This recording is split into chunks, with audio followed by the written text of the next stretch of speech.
Hello everyone! Welcome back to Anna Boy's Vlog. So for today's video ay i-unlock natin ang aking isa sa mga goal ko na, ayun nga, na-unlock ko na. Diba? So ito, nandito ko ngayon sa Kochi at ito, namit tayo mga bagong kaibigan sa pag-unlock ng aking goal. Kaya panoorin nyo ang video na ito.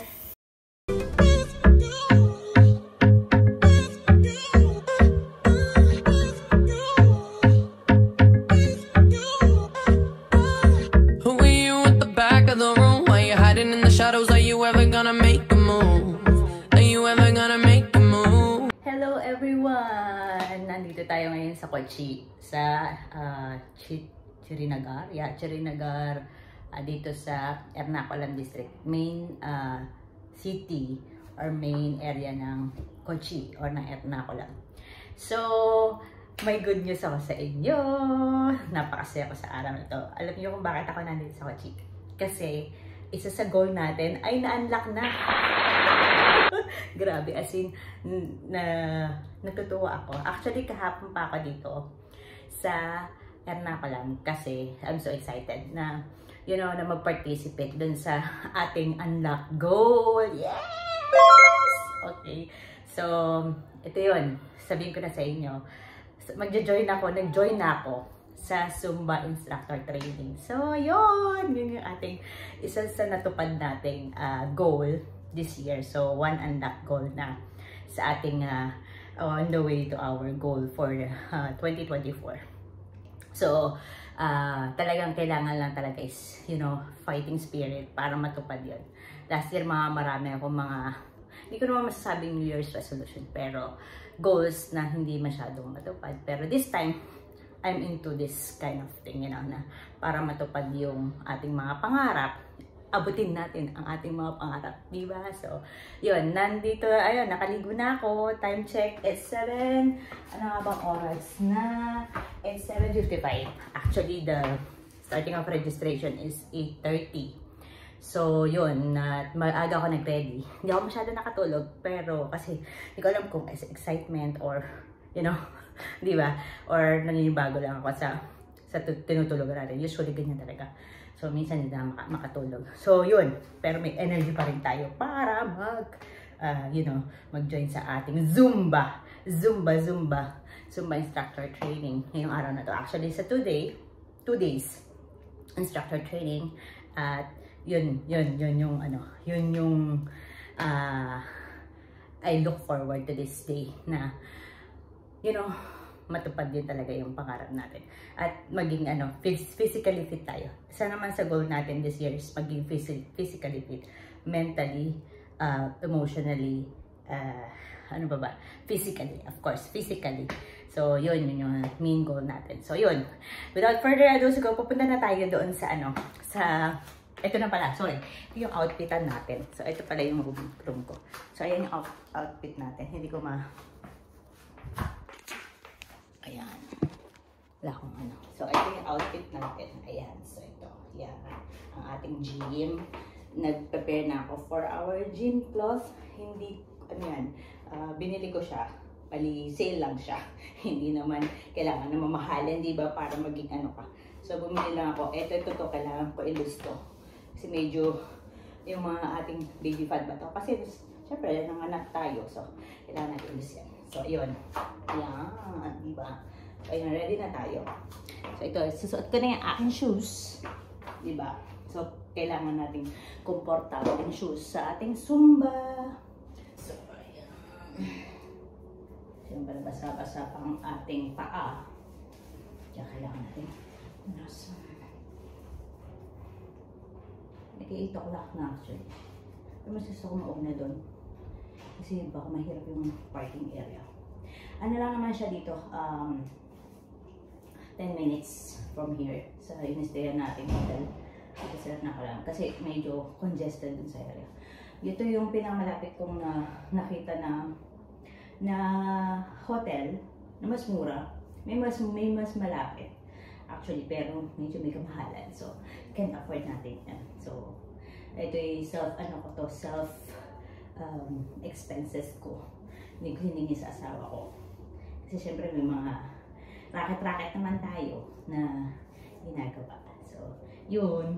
Kaya, kailangan natin magtipid, di ba? Hindi naman pwedeng laging gagastos lang. Para matupad yung mga hanap natin, gastos lang ng gastos. Hindi, di ba? So, yun. Kaya kailangan natin magtipid. Mura lang dito, 850 rupees per night. Plus, syempre, taxes. So, it will roughly go to 1,000 something per night. So, 2 nights tayo. So, 2,000 something yung binayaran ko.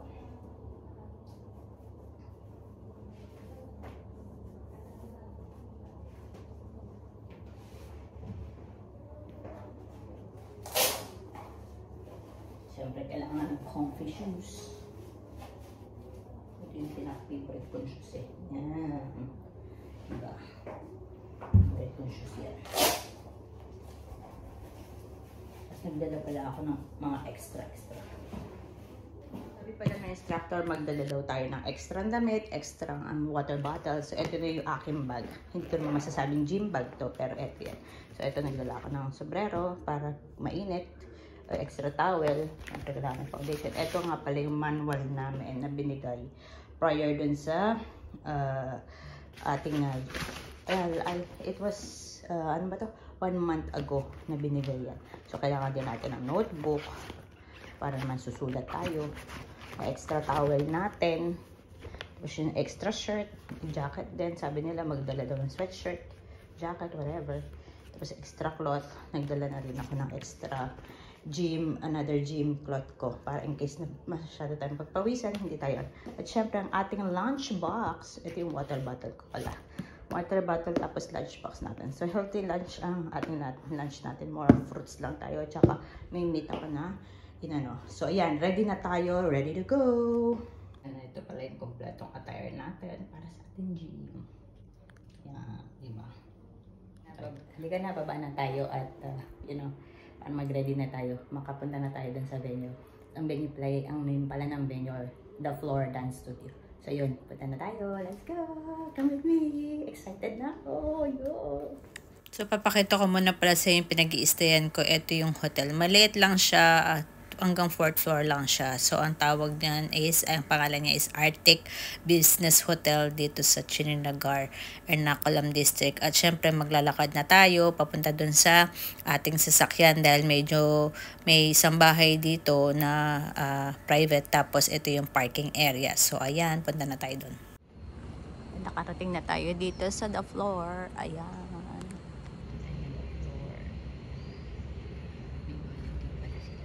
Yung mga ano nila, The Floor, hip hop, Afro Latin, basic ballet, contemporary, may Zumba. So yung pinuntahan natin dito, makakit na tayo, ganda yung area, diba?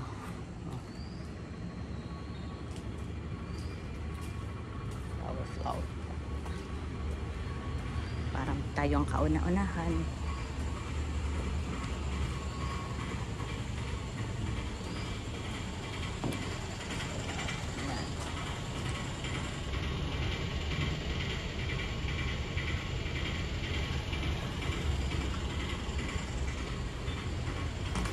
Yung mga nakapost sa wall niya yung mga classes, at ito naman bago tayo pumasok na studio ethics, yung mga do's and don'ts sa pagpasok natin sa studio. So ito na yung loob ng studio or dance studio. Ito yung The Floor, at merong isang tao doon, estudyante din siya, makakasama natin siya sa Zumba class. Maganda yung area, actually well ventilated siya, at yung door na yun meron dyan parang pantry area at saka mga equipment. So ito na tayo, nakaupo tayo. So ito pala yung mga classmate natin, nagsid-atingan na sila, ating mga Zumba classmates, mga kasama dito sa The Floor. At ito pala ang ating Zumba education specialist, si Madam Sweta Singh.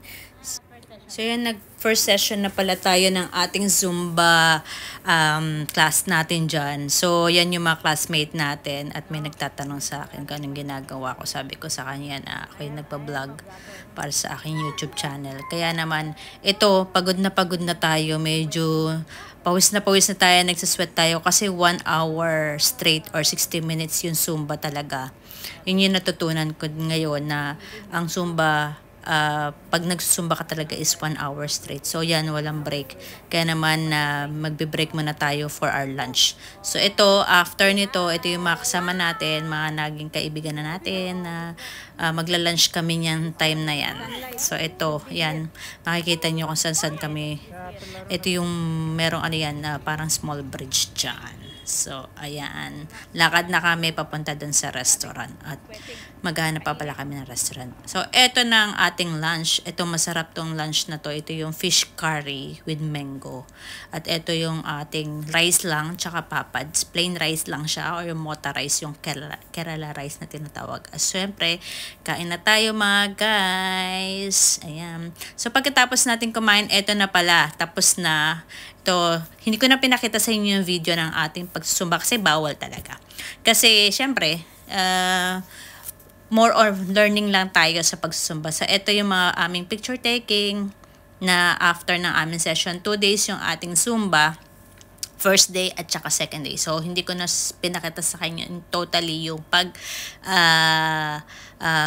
yung mga pagbibideo natin. So, maraming natutunan sa araw na ito for 2 days of training ng Zumba, instructor training. At marami rin nakilala mga bagong kaibigan. So, ayan yung mga kaibigan natin, yung mga naging makakakilala natin. Mga ZIN ang tawag sa atin ngayon ay ZIN, Zumba Instructor Network, or mga certified Zumba instructor na tayo kasi kailangan natin nag-avail tayo ng ating Zumba instructor membership. So ayun, thank you so much for watching guys.